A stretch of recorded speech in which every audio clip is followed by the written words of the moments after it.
Thank you for joining Cancer Support Community Atlanta for this program.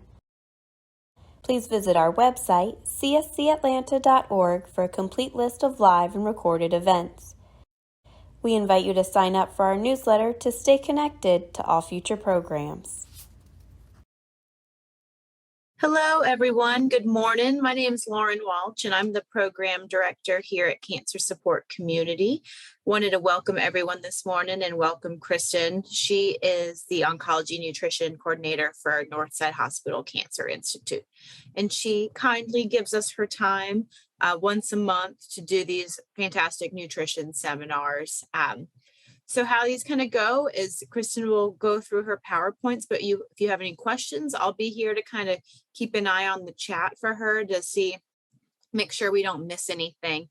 So please let us know. And just remember that Northside has dietitians through your physician's office. So if you have any questions or want to meet with a dietitian more one-on-one, that is an option for you. Kristin, I'll let you kind of take over from here, but if y'all have any questions, please let us know. And I did want to just go ahead and mention that next, don't let me say the date wrong, next Wednesday, the 29th, we will have a cooking demo here in person. Our chef, Mike, he will be making lentil tacos. So if you'd like to join, just let me know. We can get you registered. It is getting filled up, so we'd love to have you. And all right, thank you, Kristin. Thanks, Lauren, and hi, everybody, and happy National Nutrition Month. So every March, we celebrate nutrition as National Nutrition Month, and then we also have Registered Dietitian Day that's earlier in the month. So every year they give us a theme, and this year's theme is Fuel for the Future. So I just like to highlight what they have as a theme and try to tie it in with oncology and cancer and what it means for nutrition. So that is what our presentation is going to be today. And I do want to give a plug for the cooking demo next week because I actually got to have the recipe a little bit early and it sounds so good and I can't wait to try them. So I do hope you guys can make it next Wednesday at noon with Chef Mike. And I'm going to be there, looking forward to that. And hopefully we can get some good taste testing of those lentil tacos. But like Lauren said, I'm one of the dietitians here at Northside Hospital. We do these presentations every month. This is more of a general nutrition seminar or presentation. So like Lauren mentioned, if you do need more one-on-one care, you need somebody to go through your medical record and look at other things that you have going on and figure out a nutrition plan that's more individualized. We do have dietitians here at all of our clinics throughout the Cancer Institute. And then if you're not part of Northside Hospital, but you're in Atlanta and get treated at like Emory or Wellstar or Piedmont, they also have dietitians on staff. So we can try to help you get connected with the right person to help you out. So fueling the future, what does this mean? I was like, this could mean a lot of different things, but what they're looking for as far as a theme goes is eating with the environment in mind. So thinking about sustainability, which has been a pretty hot topic over the last couple of years, making sure that we're staying nourished, but also saving money. So with some inflation going on and food prices being a little bit high, how can we spend our money the best way that we can and get the most bang for our buck? And then making sure that we're eating a variety of foods from all of our food groups and making tasty foods at home. So we're going to go through each of these categories and dig into them a little bit further. But first, I just want to tie it into how it relates to cancer and the recommendations from the American Institute for Cancer Research on helping to reduce our cancer risk or reduce our risk of cancer recurrence. So these are the top 10 recommendations from the American Institute for Cancer Research. We have a whole presentation that's been recorded that dives into each of these 10 more in depth. So that is on the Cancer Support Community of Atlanta's website if you are interested in checking that out. But we do this presentation about once a year, so you might catch it again sometime this year. But the number one recommendation is to be a healthy weight. Number two is to be physically active. Number three, I bolded because this is really where that fueling the future comes in, is to eat a diet rich in whole grains, vegetables, fruits, and legumes. So that sounds a lot like having a plant-based type diet, which we're going to talk more about in the coming slides. And then our lentil tacos next week fall under legumes. So you'll be already fitting into these recommendations right off the bat if you join us next week. Limiting fast food consumption and other foods that are high in fat, starches, or sugars. Limiting consumption of red and processed meats. So those three you'll see a little bit more frequently, or we'll try to tie those in throughout the presentation. But also number 6, I didn't really think about adding that one as a bolded one, but it also falls in this category. But limiting consumption of sugar sweetened drinks, limiting alcohol consumption, not relying on supplements for cancer prevention. And then for mothers, if you're able to breastfeed your baby, please do. It helps both the mother and the baby. And then after a cancer diagnosis, following as many of these recommendations as you're able to. So those are really the top 10 recommendations that are evidence-based for helping to reduce cancer risk. So let's tie those into our Fuel the Future chat here. So thinking about the environment and also sustainability, what does that mean to eat with the environment in mind?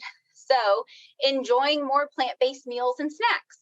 We already have kind of talked about this a little bit, and we have entire presentations on plant-based diets and what that means and how you can get started with those. But when we're focused on eating more plants and eating less animal meats and proteins, then that's more friendly for the environment because there's a lot that goes into the production and processing of animal proteins, and plant-based foods tend to have less of a carbon footprint, but that's not always the case. But this is a good way for us to make sure that we're taking care of ourselves, but also the environment at the same time. So it's a win-win on both fronts here. Purchase foods with minimal packaging. So again, this can't always be done, but people buying more like fruits and vegetables out of the produce section. Some people will get those nice like little netted bags instead of using the plastic bags. So that's just cutting down on packaging and just trying to think about ways that we can cut down on the packaging that comes on things. Because sometimes I'll buy, and it's not just food, it's all things. And I'm like, how many more plastic bags can we throw into this one package to keep it safe? So just being mindful of that is another good way. But if you think about your sugar sweetened beverages, those normally come in bottles. So this could be a way of thinking about the, minimizing your footprint with packaging type things. Because if you're drinking water and you've got like a water bottle or something that's refillable that you're able to use, that's going to be more environmentally friendly. Buying foods when they're in season and then shopping locally when possible. So this isn't always possible, but again, it's another one of those fun things to try to do to, one, get different types of foods in that maybe you're not used to eating. Because if you're looking at certain seasonal produce or things that are going to be in season coming up like the spring or the summer, which we're going to go over that list here in a minute, you might see things on the list that you're like, oh, I've never tried that food. And so it helps to give you a little bit different of a variety, or just to jazz up your normal menu that you typically make. And then shopping locally, the closer it is to home, the less it had to travel to get to you. So hopefully the fresher that it is.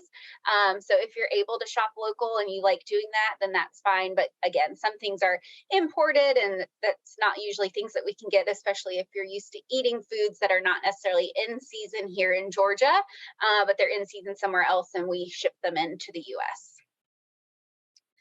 And then again, this is a great time to start thinking about if you want to plant a garden or need to start planting your seedlings to get a garden started.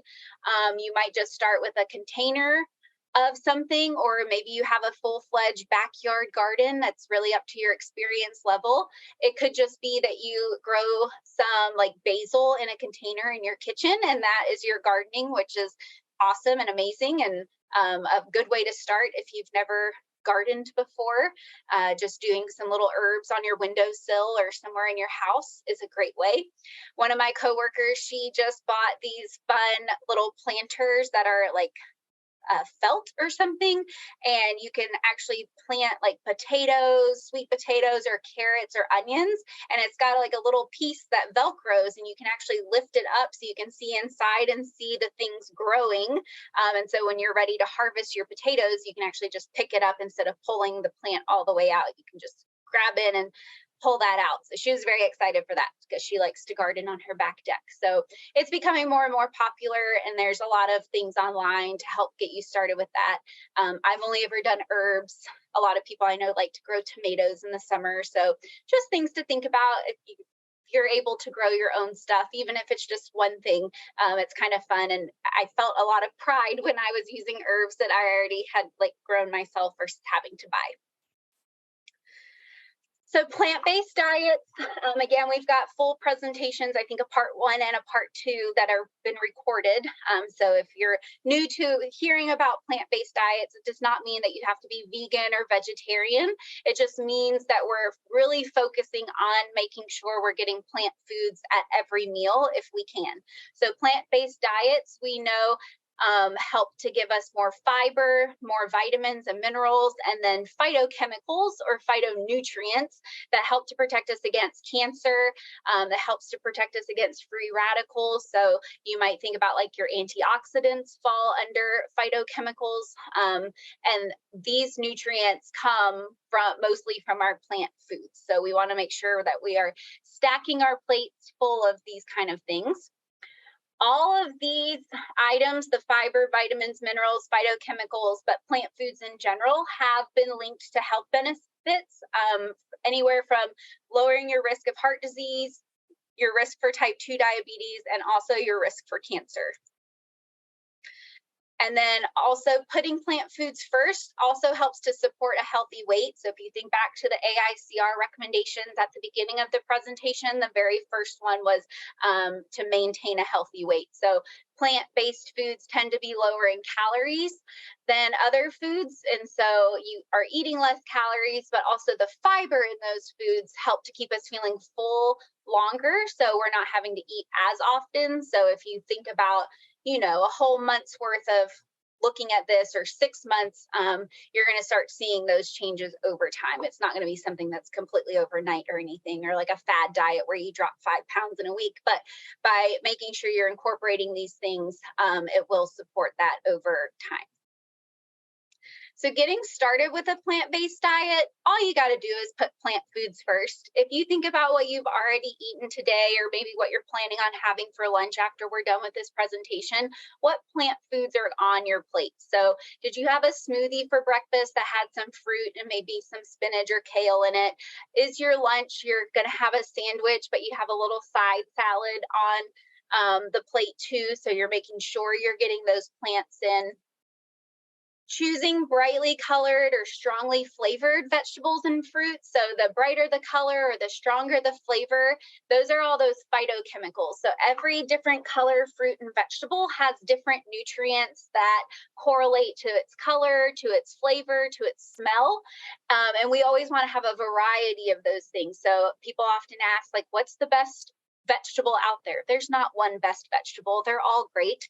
They all do something a little bit different for us. So the more variety we can have, the better off we're going to be, because then you know that you're getting those nutrients somewhere throughout the week or the month by eating all of these different kinds of things. And a lot of times when they're more brightly colored or strongly flavored, they're more maybe at the peak of their ripeness versus maybe not as ready, and so they don't have as many nutrients, but they still have good nutrients even if they're not, at the very tip top peak of ripeness. So if you think about, like, I always use tomatoes in the summer versus tomatoes maybe in the winter, when you've got the red, luscious, juicy red tomato that you slice into during the summer. Maybe you grew it yourself out of your little container on your deck, versus maybe sometimes in the winter you get a hold of a tomato that's a little bit more pale pink inside, not quite as juicy. So that one's not as ripe, or maybe it's just not in season yet. So again, both are packed with nutrients, but one might have a little bit more over the other one. So it's just a good guide on helping you pick those out when you're at the store. Focusing on a balanced plate with mostly plant foods. So these can be fresh, frozen, and or canned. So a variety still is going to be great. I do get asked a lot about frozen and canned fruits and vegetables. If you live by yourself, or there's only 1 or 2 of you at home, it can be difficult to buy fresh produce all the time and use it before it goes bad. So frozen or canned items do come in handy for that. And a lot of frozen fruits and vegetables are picked at their peak ripeness, and they're flash frozen and put into their package for us to purchase at the store. So you might lose a little bit of nutrients when you're having to like heat up those dishes, but that's okay. Like if we're focusing on getting these plant foods in the majority of the time, you're going to make up those nutrients somewhere down the road. And then canned fruits and vegetables, we just want to be cautious there. Like if you're having hypertension or some heart disease stuff, making sure if they're vegetables that we're rinsing off a lot of the extra sodium or buying lower sodium versions.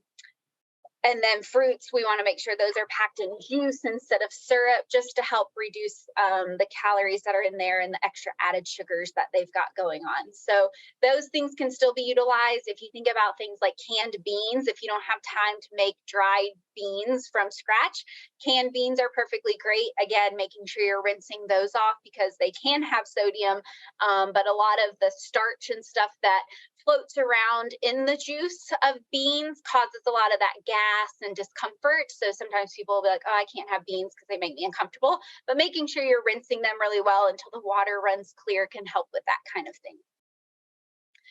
And then if you are including meats or poultry or fish or dairy, that's perfectly fine. Very much part of a balanced diet. You just want to make sure those are going to be more of a supporting role on your plate, where the plants are going to be a star. So we'll talk a little bit further. I've got a nice plate visual that you can see of how the protein part should be about 1/4 of your plate, and everything else is really going to be plants. So working your way towards that kind of a plate setup. So what foods are in season? I got this off of the USDA's website. They had a very helpful seasonal produce guide. And so we're here right on day 2 of spring. I think the first day of spring was yesterday, so maybe today's the first full day. But we've got all kinds of different options that are going on here. Apparently apples are in season year round, but maybe different kinds of apples. So you might have some that are more spring based, and then you have different apples in the winter. But the further you dig into this, the more info you'll get. So you can review this list. You can go on to the USDA's website and kind of dig into it a little bit further. And maybe there's something on here that you've never tried before, or you haven't prepared. And you can go and look at recipes online, or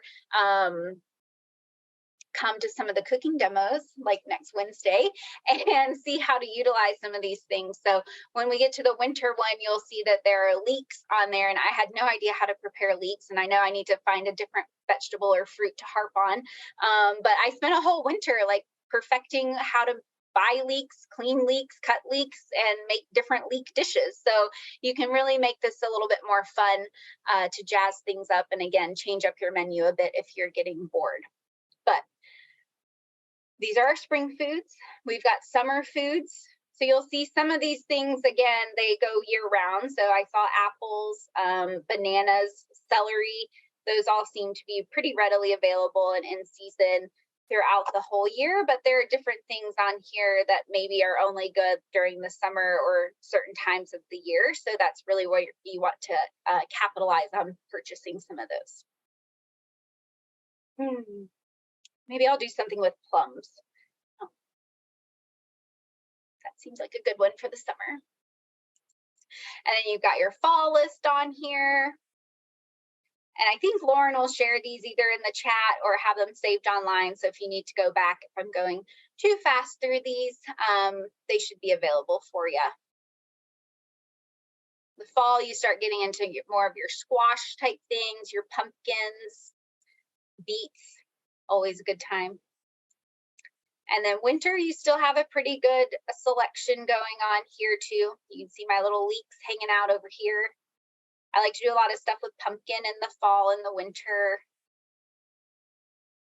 So this is just one fun way to kind of incorporate more of those seasonal foods into your diet. And then if you're looking at more local foods, we actually have a very wonderful program here in Georgia called Georgia Grown. And they have a whole website. You can just Google Georgia Grown and you should be able to find it. But they have their own section on find what's in season based on Georgia produce. So Georgia actually has quite a bit of produce and also like livestock and different options that are available right here in the state that's local. So sometimes it might be, South Georgia, so it's a little too far away, but it's always, again, fun to kind of explore and see what's out there. We have tons of apple orchards up towards North Georgia. I met a cattle farmer recently that's like right outside of Atlanta, and he partners with other farmers, and he has like beef, pork, and chicken packs that people can come and buy, kind of like as a subscription for his farm. So there's a lot of stuff out here. And then I actually just learned that Georgia is like the #1 blueberry producer in the US, or used to be. I think something happened with the freeze recently, but we produce more blueberries than we produce peaches. So fun fact of the day for you. But we've got a lot going on that's local here. And then, of course, they've got their local and what's in season options available on their website if you're interested in looking into that a little bit more. All right, so staying nourished and saving money, that's usually a good goal that everybody has on their to-do list. The #1 thing I get asked for as a dietitian is to have a meal plan made.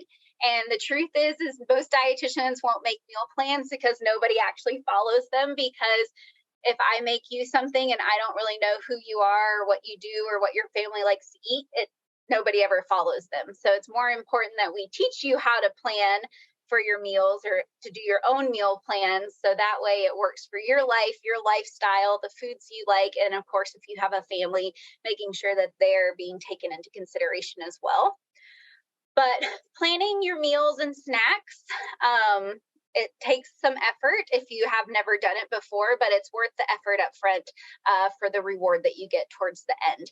But seeing what foods you already have at home before purchasing more, so that goes into that saving money, but also cutting down on waste as well.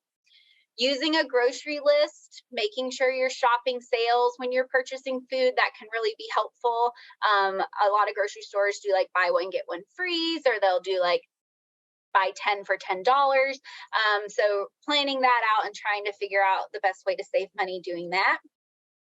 And then there are a lot of community resources that are available too. So if there are ever months or weeks that you feel that you're short on food and you don't have the money to make meals happen, there's a lot of things that are out there, including the SNAP benefits, WIC.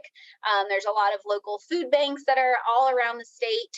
And if you do struggle with that, please always feel that you can reach out and we can help get you connected, because cancer treatment is expensive, medical bills are expensive, and we don't want people going hungry because the money just runs out before the end of the month and before we get paid again. So we have lots of options available to help with that. But benefits of meal planning, and I have a whole meal planning presentation that I've done before, so you can check that out, that's recorded.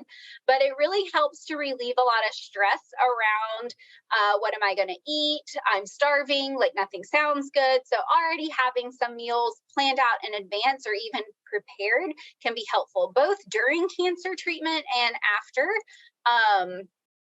That way you have stuff maybe already stocked up. So if things don't sound good, you've got something that you can pull out of the fridge or the freezer to help get you by.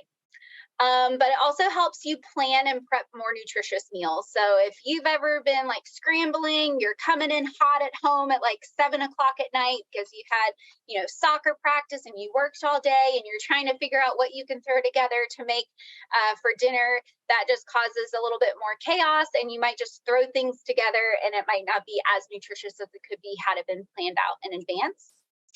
Customize to fit your preferences and your lifestyle. So again, if you've got really busy nights a couple nights a week and you need something quick and fast, already having that worked out. If you know in the morning that you typically skip breakfast because you're running out the door, what can we make to try to be a grab and go type item? If you love spending your entire Sunday afternoon prepping for the whole week, you can customize this to fit your own preferences and your own lifestyle, like I said. This also helps to reduce your trips to the grocery store, so you're not having to waste time that's valuable that you could be spending at home, going and buying other foods that you might need or something that you forgot, or just trying to whip something up, but you're only missing like 1 or 2 ingredients. And then, of course, if you're not going to the stores often, you're not spending as much money, which can be helpful, especially if you're into splurging at things that you pick up when you're there. And then this also allows for you to better utilize your leftovers as well. So making sure, again, we're not wasting food, that we're trying to use things the best that we can, so we're not having to spend extra money on stuff that we don't need to be spending money on. So I talked about the plate method a little bit earlier, but this is one of my very, very, very favorite meal planning tools. So not every plate is going to look like this. This is just to give you an idea of how you want to plan out a meal. So it's super simple. It makes sure you have a variety. It helps to balance your nutrients. And you're basically dividing a smaller 9-inch plate, which typically is like a salad plate, or maybe if you have a larger plate that has a rim, it's that inside portion of it. We have very big plates here in the US. But about half of your plate should be non-starchy vegetables of some kind. So it could be a salad, it could be asparagus, it could be broccoli, it could be, summer squash, all kinds of different options that you have, bell peppers, tomatoes, that you're going to do about half your plate. A fourth of the plate is going to be some kind of a protein food. So that could be chicken, fish, beef, pork, and making sure that it's sticking around like 3 to 4 ounces. And then you've got your grain and starches on the other fourth of the plate. So on the next slide, I'll show you the different food groups and maybe like what fits into the grain and starch area on your plate. But then you can also do like a half cup of fruit to make sure you're getting your fruit serving in as well.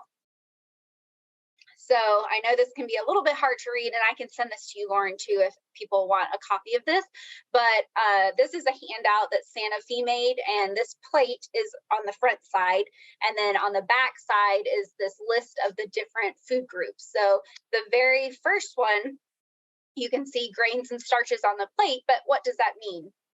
So grains and starchy vegetables are going to be about a 3/4 of a cup to a cup serving.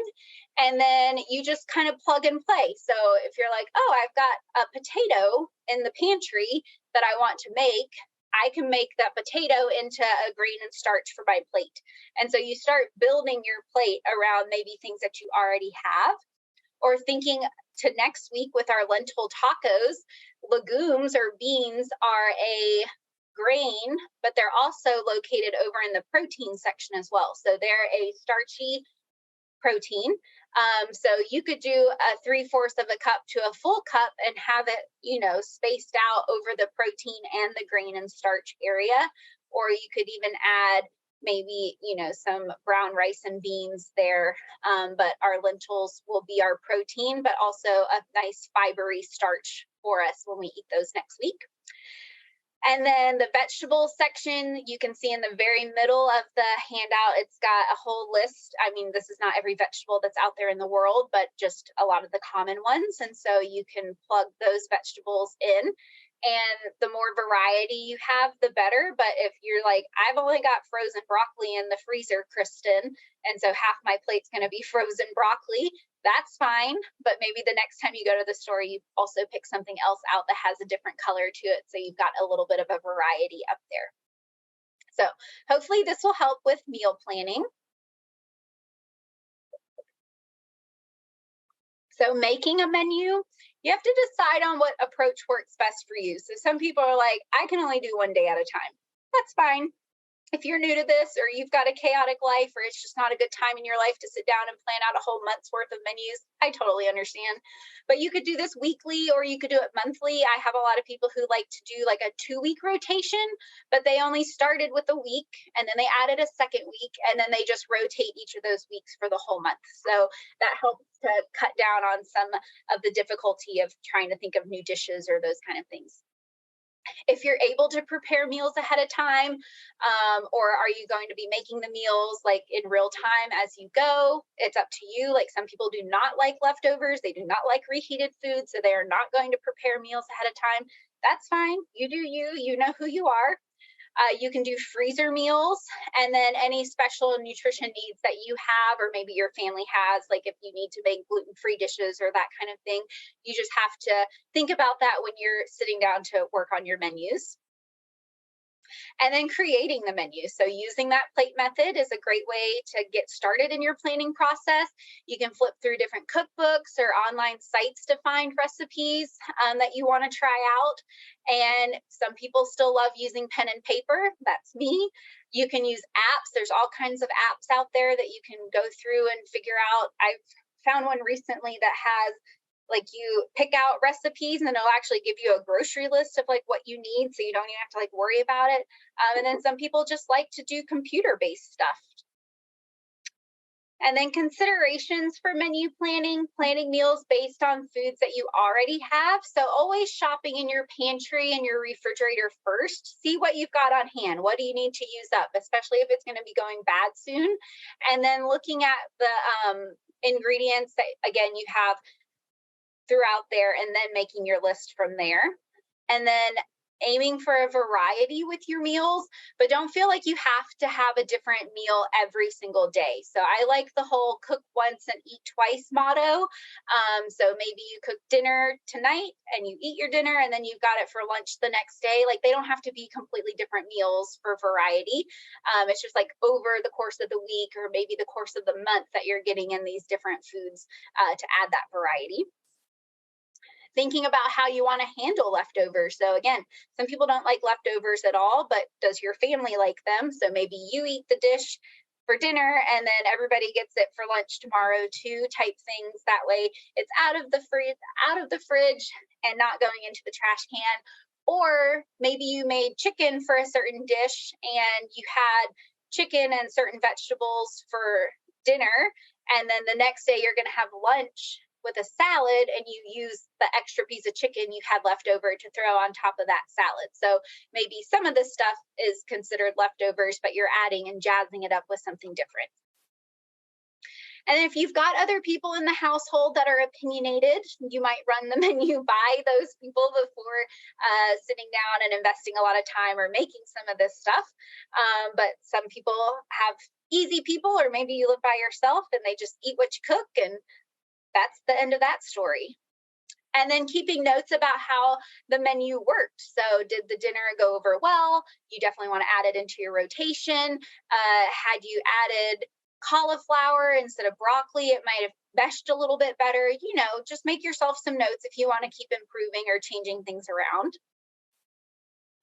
And then grocery lists, keeping a running list of what you've used up. So as you run out of something, making sure you're adding it to your list. And that can be on your phone, or you could have like a piece of paper stuck on the refrigerator, just something. So if you run out of like garlic powder, that you remember the next time you go to the store that you need to pick up some garlic powder, is really helpful versus just trying to remember on, you know, Saturday when you get to the grocery store, what did I run out of this week? And, you know, it's just an easy way to keep things and get it off your mind sooner. Reviewing your meal plan for ingredient items that are needed from the store versus already what you have on hand. So we talked about that on the previous slide, but this just helps to make sure you're not buying duplicates of things that could go bad. Sometimes, you know, you just throw it in the freezer and it's going to be fine. Remembering to always check your pantry, cabinets, fridge, and freezer before going to the store. And then continue to use what you have on hand to reduce food waste. So again, we want to try to eat as much as we can versus wasting it into the trash can to help cut down on cost. All right, so moving on to eating a variety of foods from all of our food groups. So we don't want to cut out food groups. I hear this a lot, especially with fad diets. You know, I don't eat carbs, I don't eat this, I don't eat that. And it sometimes eliminates entire food groups. So we want to make sure we're getting that variety from everywhere. And easy ways to do this is making sure that we're including cultural foods and traditions. So what foods did you grow up with? What are some of your, you know, your mom's favorite recipes that you still make when you want? You don't want to lose those things. But sometimes we do get stuck in a rut of making the same things over and over. And so another fun way of adding in a variety is to try other cultures' foods and other traditions throughout the year to add in that variety. We can do different foods from a variety of different things. So doing the fresh, frozen, canned, and dried. So that creates a variety all in itself. So maybe one week you have fresh broccoli, but the next week you're having frozen cauliflower, or you're doing canned green beans because you didn't have time to go to the store and that's what you have in your pantry.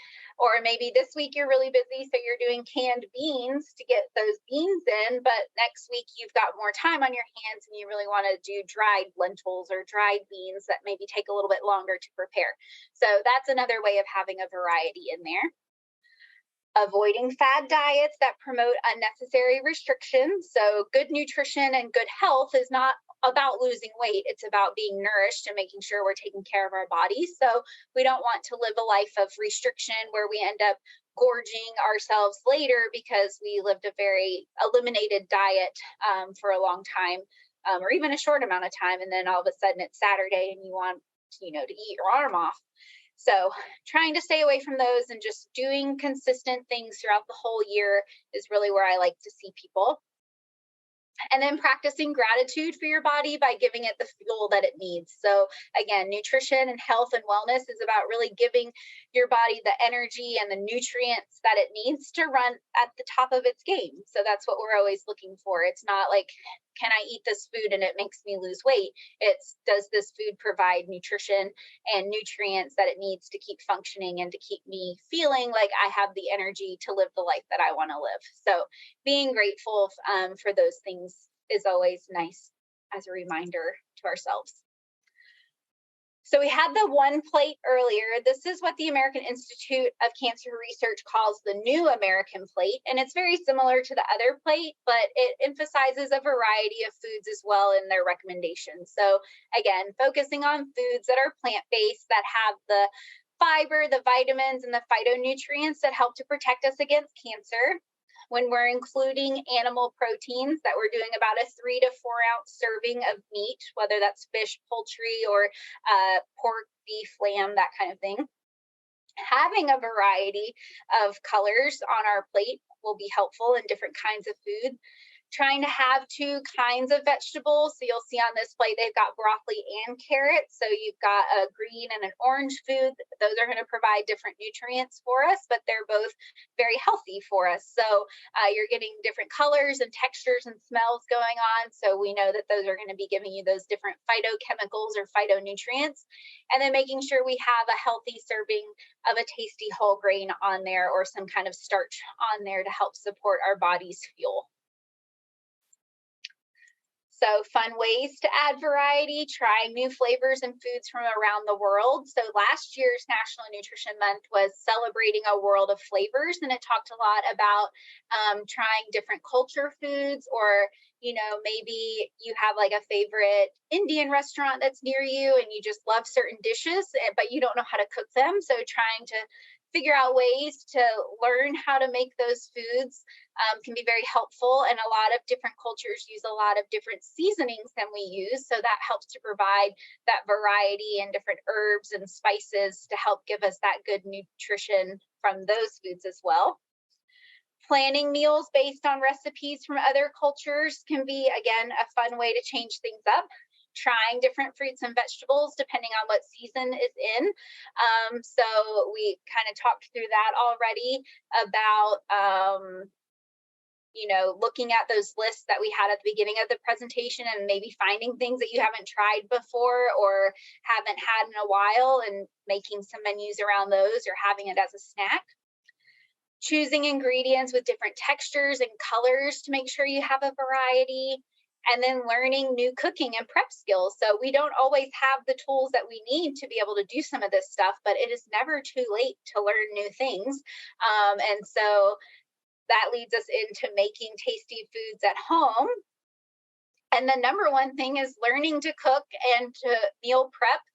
And if you don't have those skills, to develop those skills. And a really fun way to do that is by coming to the cooking demos at the Cancer Support Community. And I say this because the last time I went to one, Chef Mike was making this super fun soup. and it had this different kind of squash that was in it that I'd never heard of before. And he taught us how to cut it and to bake it and roast it and then make it into a soup. And so even I still learn things all the time. I mean, I'm not like a total foodie like some chefs are, but I do like to cook, but there's always something that can be learned by going to these things. And it's been a lot of fun. I also learned how to like buy garlic, like in a bulb, and peel the garlic and squash the garlic and cut up the garlic. So if these things that you're like, oh, that's easy, like great job for you. But I'm sure there's something that you can learn and pick up on that maybe you didn't know before. Trying new foods and new flavors from around the world. We've talked about that a lot. Finding creative ways to use leftovers rather than just tossing them. So sometimes I've seen people like take half of a steak home from a restaurant and the next morning they have steak and eggs. It just might be something different that you don't think of, or maybe you don't normally do, ways to use those leftovers. I've had people use like canned chicken where they did like half the can for a chicken salad recipe, and then they use the other half to make like stir-fried rice, and they throw that chicken in to be the protein in that meal. So you can get creative that way. Create happy memories by eating with friends and family when possible. So that's a big one, especially if you're living by yourself, to have those memories and to think about those things and try different stuff. So I'm in a book club, and it's also a supper club, and everybody brings a different dish, and we're all from different backgrounds. So it's always like a fun time, like a little potluck that we have. So if you've got neighbors or family or friends that are close by that you can do something like that, it's a fun way to try different dishes that maybe you're not used to cooking or trying. And then everybody always loves a good cookbook or recipe website. So I have these cookbooks on here. There's one called The Cancer Fighting Kitchen, Nourishing Big Flavor Recipes for Cancer Treatment and Recovery by Rebecca Katz. That's a popular one. The Cancer Diet Cookbook. A lot of these have more like plant-based meals in them. Cook for Your Life is a website that I really, really like. It's good for all stages of cancer treatment. So if you're actively going through treatment, it has different recipes on there. Like if you're having taste changes or if you're having nausea, things that might be a little bit better tolerated on there. But then it also has things like 5 ingredient recipes. So if you're in a hurry, or slow cooker recipes. So it's got a lot of different stuff on there that I've found to be quite helpful. The American Institute for Cancer Research has its own recipe section that gets updated from time to time. So that's a fun place to look at different recipes. And then the American Cancer Society also has a recipe section on there that gets updated. So you can check out those to see if there are any recipes that you would like to try out.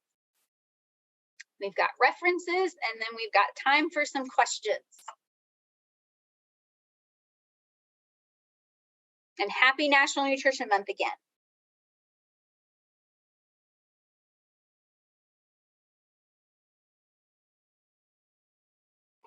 Kristin, can I share the PowerPoint with folks, or do you want to, or should I just send them separate links?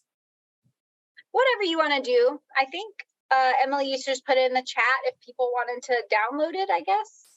Okay. Whatever you prefer. We didn't miss any questions in the chat. Anyone have anything for Kristin? And then I'll kind of piggyback. And of course, you guys have a second to ask questions and whatnot. But Chef Mike, as we've mentioned a couple of times, will be doing those lentil tacos. The Cancer Support Community, we've just hired a new chef who is also a registered dietitian, so a twofer. And she is going to be doing a program for us in May. I don't have the date yet. It'll be on the calendar soon. But she is going to do a program on Nextovers, which is very similar to what Kristin was talking about. So we're going to roast a chicken, and then she's going to make stock and make like a roast chicken with roast vegetables, and then show you how you can make it like a lighter chicken salad and how to kind of keep using that thing so you only have to cook one time rather than over and over again. And so keep a close eye out on our calendar. That'll be a good one. And just to clarify, for our cooking demos, y'all get to eat it too. So you'll get a lunch out of it. So make sure you sign up and keep an eye out for our new program, and she'll be doing next overs. And I saw some chats. We got a thank you from Susie, of course. And then Alicia wants to know, are there any foods that you absolutely shouldn't eat? No. I mean, everything, it can always be taken out of context. So there's nothing that's like on any kind of hit list for dietitians that you can't absolutely never have. There are things like processed meats that increase risk of cancer. So like bacon, sausage, hot dogs, those kind of things, we definitely want to avoid them as much as we can. But if you're, stuck at the Braves game and the only offering is a hot dog, like I don't want you to starve to death because Kristin said I can't have a hot dog. But it's more about what we're doing the majority of the time with our diet and our choices in life that really help to keep our health on track. So there's never going to be like one meal that makes or breaks you or one specific food. Making sure you keep an eye on added sugars and trying to not have a lot of extra added sugars like our cakes and cookies and those kind of things. But again, like if you're at a birthday party and want a piece of cake, like that's going to be fine. It's just, what did the rest of your day look like, or what does the rest of the week look like if you're indulging at certain periods of time. I think a lot of times we focus on what we can't have versus like what foods that we should be having, like our fruits and vegetables and legumes and whole grains and that kind of thing. Because when you start focusing on those foods, there's not a lot of extra space in our stomachs or plates for foods that maybe we should be limiting or avoiding. Excellent question.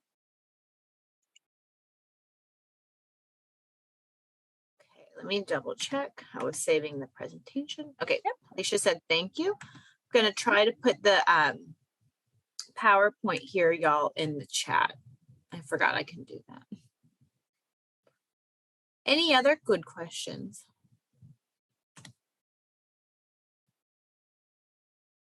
Okay, so I'm working on sending that. So in the chat, you guys, you can download the PowerPoint, and that's how you can access everything that Kristin shared. And then that link for, was it Sanofi? Is that how you say it? Sanofi? The Sanofi, yeah. Yeah. I can send that to you separately. You might have to email that one out. Okay. And then Susie asked, how many peanuts should you have daily? 1 ounce is a serving, but I mean, are we just living off of peanuts? Is that your only protein source because you don't like meats right now? Or is it just in general, like you like to have peanuts as a snack? I usually do like a small handful is about 1 ounce.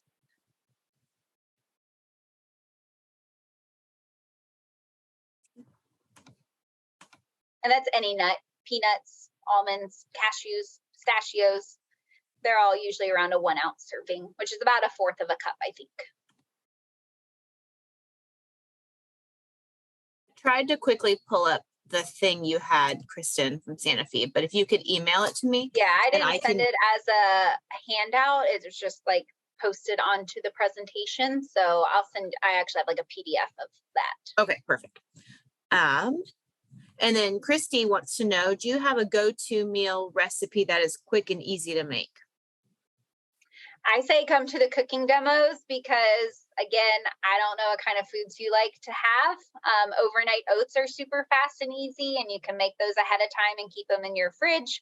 And I mean, really, it's just a 1/2 cup of milk of some kind, whether it's cow's milk, almond milk, oat milk, whatever kind of milk you like, and a 1/2 cup of oats is the base of overnight oats. And you can really add whatever you want to in there, whether you like nuts or berries or I've seen all kinds of different recipes out there that are pretty quick and easy, but that gives you good fiber and